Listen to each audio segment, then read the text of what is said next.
Once upon a time, it was all a little bit simpler. Your grandfather bought the car. He got to choose from just one kind of car manufacturer. And the car salesman had just one kind of customer, another guy. Well, the car business isn't the same as it used to be, and neither are our customers. A woman walks into your showroom. Your first reaction may be that she is just like every other potential customer. The best thing you can do is to behave just the same old way you always have with any new customer, male or female. And you are right, but only if you are sure that you have no preconceptions or stereotypes about your male versus female customers. The safe solution is to learn how to sell more effectively to the new customer of the 90s, the female buyer. The lessons you learn in this video will make your sales presentations more effective. This woman represents the most exciting sales potential there is out there. 30% of females intend to buy this year or next. 60% of new car sales in the 1990s will be by women. Chatelaine Consumer Council study. 88% of new car choices are directly influenced or made by women. J.D. Power and Associates. Good news for you, except 2/3 of this huge potential female market simply don't believe that you will treat them as well as you will treat your male customer. And the Chatelaine Consumer Council study on women in the automotive industry proves they're right. Fewer than 25% of your potential female customers are very satisfied with the way they were treated the last time they went into a car showroom. Compared to men, women believe that they pay more for their cars. They feel that they get slower and less attentive response in our showrooms. And women are voting with their wallets for car dealers who know how to talk their language. It's not just a Honda problem, but we have to find a Honda solution. In fact, as you know at Honda, we're doing pretty well in the female marketplace. Just look at who's driving our cars. But we aren't the best, and we want to be the best car company in every category. We and you can do better. The rewards are clear. This is the fastest growing car market we can tap for the next decade. Let's listen to the advice of some of Honda's grandmaster salespeople. Our best salespeople have learned what works. Basically what I do when a female walks in is I give her a few minutes to relax, get accustomed to our dealership. I then approach her in a manner that I don't feel is too intimidating, so that she is comfortable the way I'm coming up to her. I introduce myself. I'm looking to find out what her primary needs are, if she's looking for a new or used car, what is she hoping to find in her new car, and get her comfortable with the way we are going to do business with her. I think that's very important. I think you have to be very particular on language with female customers. I wouldn't call myself a salesman. I'd call myself a salesperson. I'd be very sure when I'm addressing the young person or the older person to call them Ms. or Mrs. or what they were most comfortable with, and ask them outright up front how they like to be addressed. The first contact is important, that you're going to show that you are sincere, that you're warmth. So you just walk right out there and just say, "Welcome to Middlegate Honda. My name is such," and then ask their name. I don't like to stereotype the female buyer. I am putting her on equal ground, be her male or female, so that we have not, like I say, prejudged her. We are open-minded to what she is wanting to find versus trying to direct her into a car that I feel the typical, so to speak, typical woman would want to buy. I'm finding that they're more educated, they know what they want, and I'm wanting them to tell me what they're hoping to find. Every good salesperson has learned the value of really listening. By listening to your female customer at this stage, you are doing something even more important. Honda research has proved that women feel more victimized than men in your dealership. She is more likely to wonder, am I being taken seriously? Am I a victim of sexist attitudes and comments? Is my intelligence being insulted? It's your job to overcome those fears.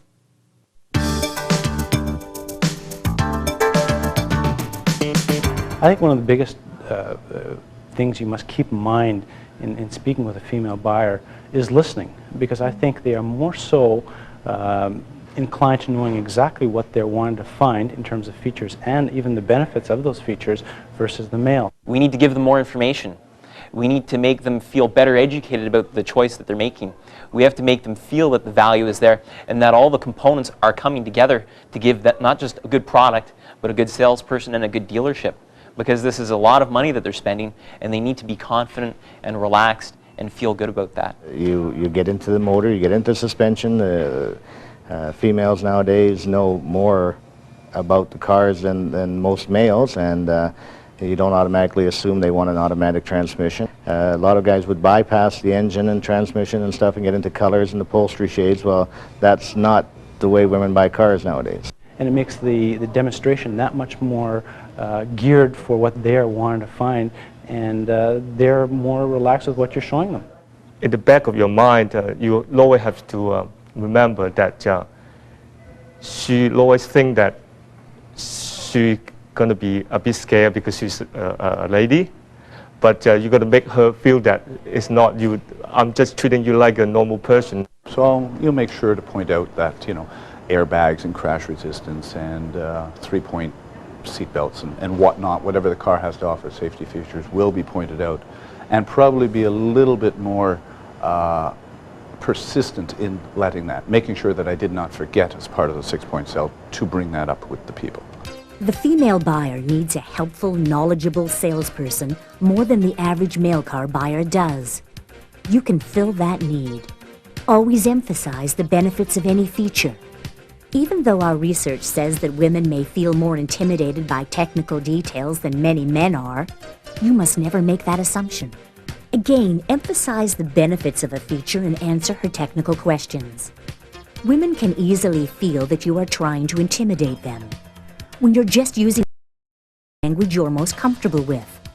But if you explain things as if anyone should understand this, she may feel you are patronizing her or being arrogant. So what do? Be direct and ask her about the level of technical detail she wants. Remember, if you insult her intelligence, someone else will get the sale. In terms of the features and benefits of the car, like I say, I'm very critical to listening to the female and wanting to have her explain to me exactly what she is hoping to find in this car. Because more often than not, they've done a lot of research, reading, they've talked to friends before walking to the showroom. So in doing so, they know more than I would say the average consumer does. So when I'm doing a walk-around presentation, like I'm looking for things like what they're wanting to find, and then explaining what the benefit would be for what they are finding in the Honda product.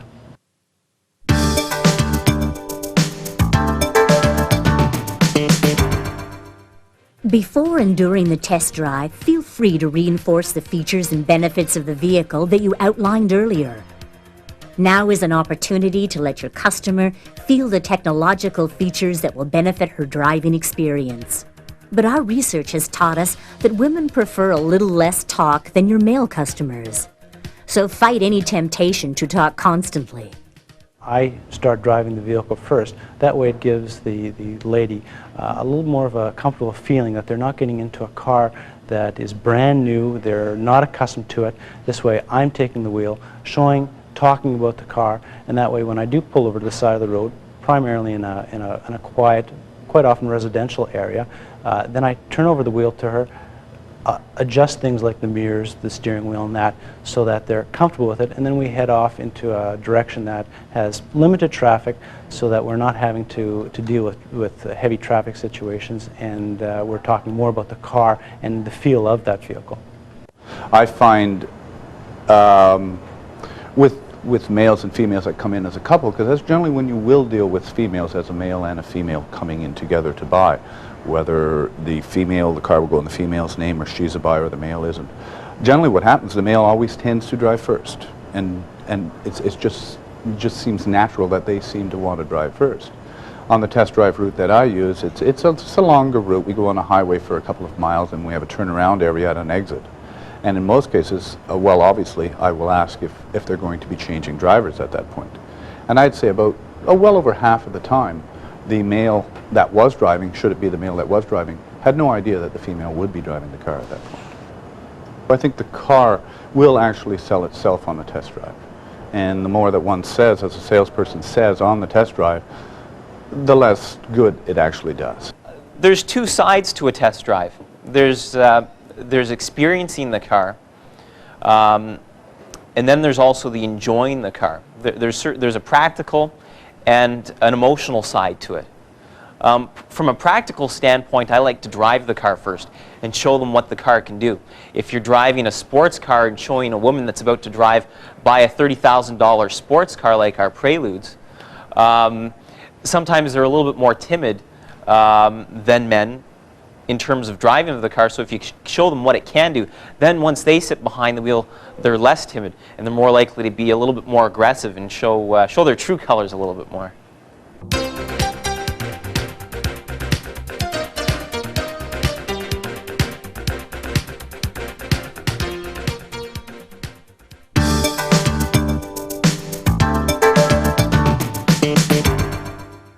Your customers in the 90s are afraid of losing, and women feel that they are more likely to lose in a price negotiation.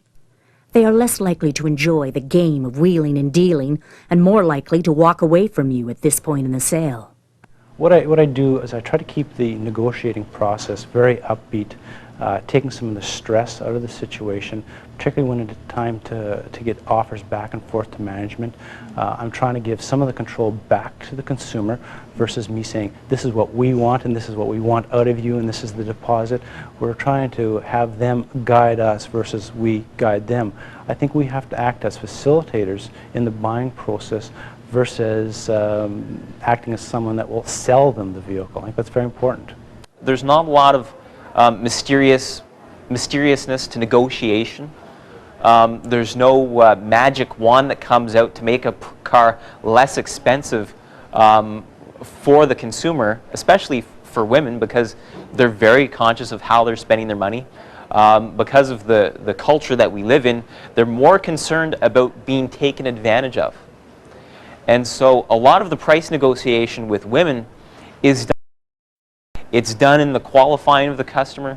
It's done in making the customer see a value, not just in the car that you're selling them, but the value that you're selling in yourself as a salesperson and the value that you have in a dealership. The female buyer is usually a more experienced and fact-focused comparison shopper than the average male. To get the sale, you must acknowledge her attention to detail and be ready to explain your position directly and professionally. Well, in terms of dealing with female customers, I think one of the biggest and the most important factors would be things like honesty and sincerity. I think that really will show through and will stand you well. And the female buyer will appreciate that because they're going to talk to a lot of salespeople out there that are not going to show them that. And you are going to stand out in doing that. And what will happen in today's market, cars are becoming so very similar that when they boil the car down to one or two makes, quite often what will make or break the deal is the salesperson. They're going to want to come back and say, I want to deal with that person because, and it may not be because of the product, because it's like I say, it's a tough call between the products. And in that way, you'll come out ahead if you have treated the customer fairly, with honesty, with sincerity, and they really know that you care.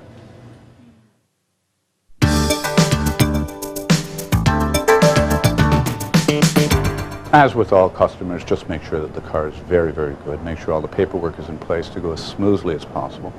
At the dealership we work in, we go through all the warranty manuals and the maintenance schedule with the people, and then we'll go out and actually sit in the car and explain where all the buttons are and go through the whole car with them. Well, I start right with the keys, and I have a set procedure that I go around the whole car so I don't miss anything. And I go from keys to trunk, to engine, to interior, through their owner's manual, and like I said, just make sure they're comfortable with themselves and with the car before they drive it away. I remember the uniqueness of the experience. And so by remembering the uniqueness of the experience, I can convey that to the customer and reinforce the things that are good about the car. And that way when they drive off the lot, they're relaxed, they're happy. And when you're relaxed and happy, you're confident.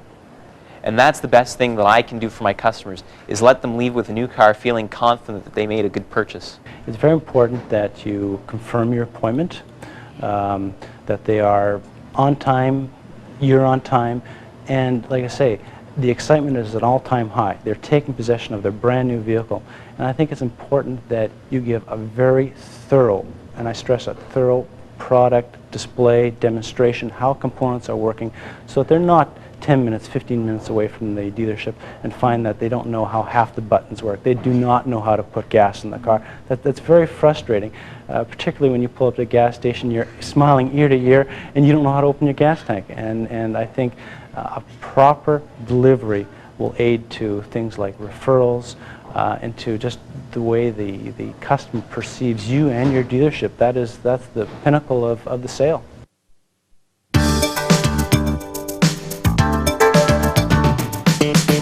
I will phone up usually 2 to 3 days after they have picked up the car, generally and hopefully within the next month, and then every 6 months to a year after that. In terms of the female customer, we phone them and we ask, like, how do you feel about your car? Is there any questions? And I think you have to really come across with a sincere interest, that you're not just getting this cold call saying, you bought the car from me, I'm doing this because my management says. I think it's important that the person at the other end of the line feels that you really care and will open up to you and say, hey, yes, this may sound like a stupid question. This is how I don't know how to operate this item and that. And you can come across saying, okay, yeah, you have a concern. A lot of people may, and you can bring forth solutions to their problems. I think that's very important. The new customers of the 90s want us to change the way we sell cars. Either we lose their business or we learn to listen.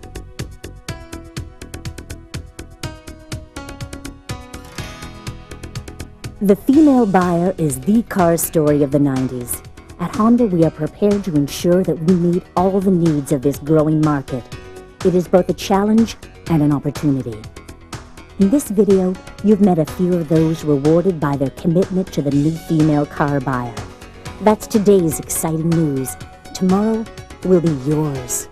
What I usually find is with the female consumer is if you handle them extremely well, they are more so, they're going to tell more people than the average male. I really believe in that, because you have stood out up and above the rest of the salespeople out there, and they are comfortable with you. And I think females are really looking for a comfortable surrounding that they can deal with. And doing so, what you'll find is you've sold this lady a car, and she walks in with her very good friend and says, I really want you to talk to this person. And doing so, you have this person and that person and her friend, and it's very much a domino effect, and I find that more so with women than with males.